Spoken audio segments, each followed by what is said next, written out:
Hi hello नमस्कार, कसे काय मंडळी. आय होप तुम्ही सगळेजण मस्त आणि मजेत असाल.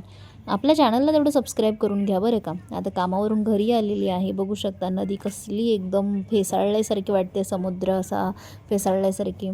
संध्याकाळचे वाजलेले आहेत 9:30 आणि माझं सगळं आवरावरायचं चाललेलं आहे. तर देवाला आरती लावले, दिवाबत्ती केलेली आहे आणि आपल्या चॅनलला सबस्क्राईब करून घ्या बरं का. आणि आता सर मी पुन्हा दुसऱ्या दिवशी कामाला चालले. आज ना रस्त्यावरचे सगळे लोक मला असं वाटतं माझ्या तोंडाकडे बघतायत, कारण जी मी छत्री आणली आहे तुम्ही इमॅजिन पण नाही करू शकणार.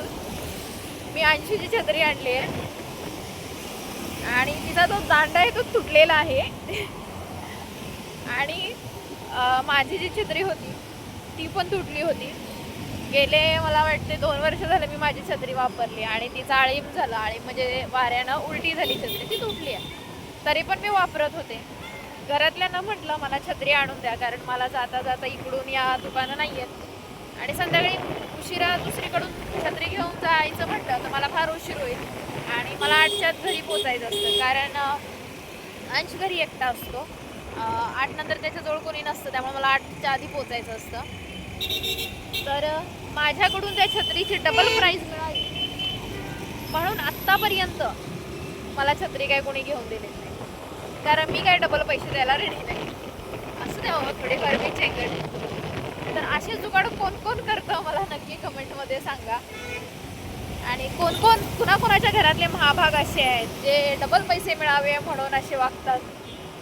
काय करणार, कलियुग आहे, घोर कलियुग आहे. आणि हा माझ्या ऑफिसचा रूट. मला या रूटचं फार भीती वाटते, कारण खूप मोठा रूट आहे. रोड क्रॉस करायची म्हटलं तर जाम भीती वाटते. आणि मोठे हे सिमेंटचे काय म्हणतात गाड्या, तर ते जास्त या रोडला असतात, कारण कन्स्ट्रक्शन चालू आहे.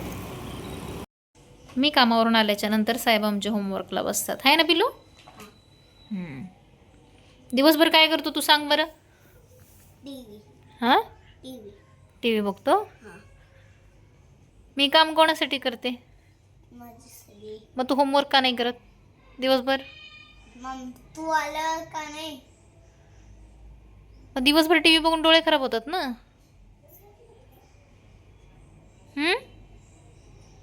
होतात ना डोळे खराब.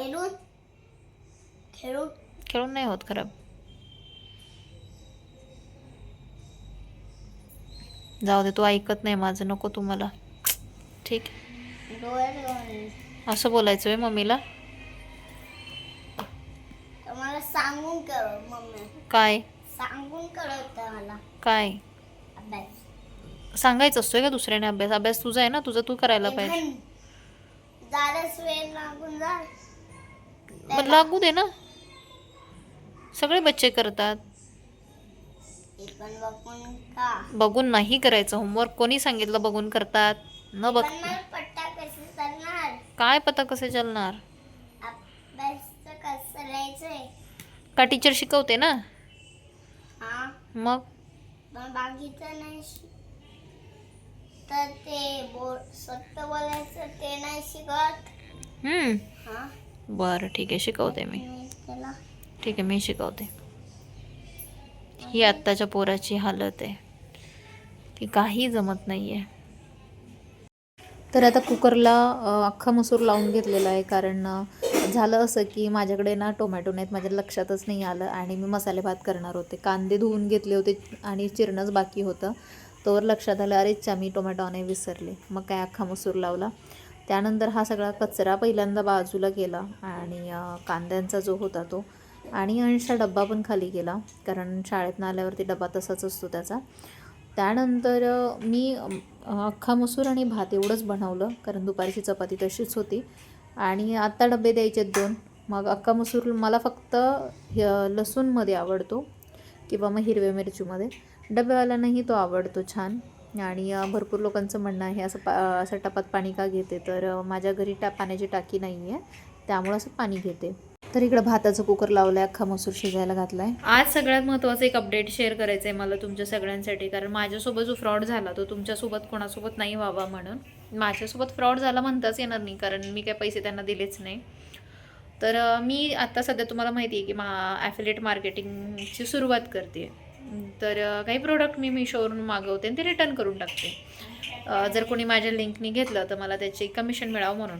आत्तापर्यंत मी काहीही कमिशन कमवलेलं नाही. मी आत्ताशी सुरुवात केली होती. 4-5 प्रोडक्ट आले तोपर्यंत एक फ्रॉड झाला आहे. एक व्यक्ती आला आणि मी प्रोडक्ट मागवलंच नव्हतं, तरी तो म्हटला कॅश ऑन डिलिव्हरी आहे आणि तिथे रिसेप्शनवर त्यांनी सांगितलं की हे घ्या. तर त्यांनी म्हणाले की काय प्रॉडक्ट मागवलं आम्ही कन्फर्म करतो आणि तुम्हाला सांगतो. तर ते म्हटले माझ्याकडे वेळ नाही म्हटले आणि ते निघून गेले. तर हातात त्यांच्या मिशोचं पार्सल होतं आणि हे असं फ्रॉड व्हायला लागलेले आहेत. त्यामुळं जपून राहा. कोणालाही पेमेंट द्यायच्या आधी किंवा तुम्ही मागवलेली वस्तू आहे का नाही हे कन्फर्म केल्याशिवाय पैसे देऊ नका. तुमच्यासोबतही हा फ्रॉड होऊ शकतो.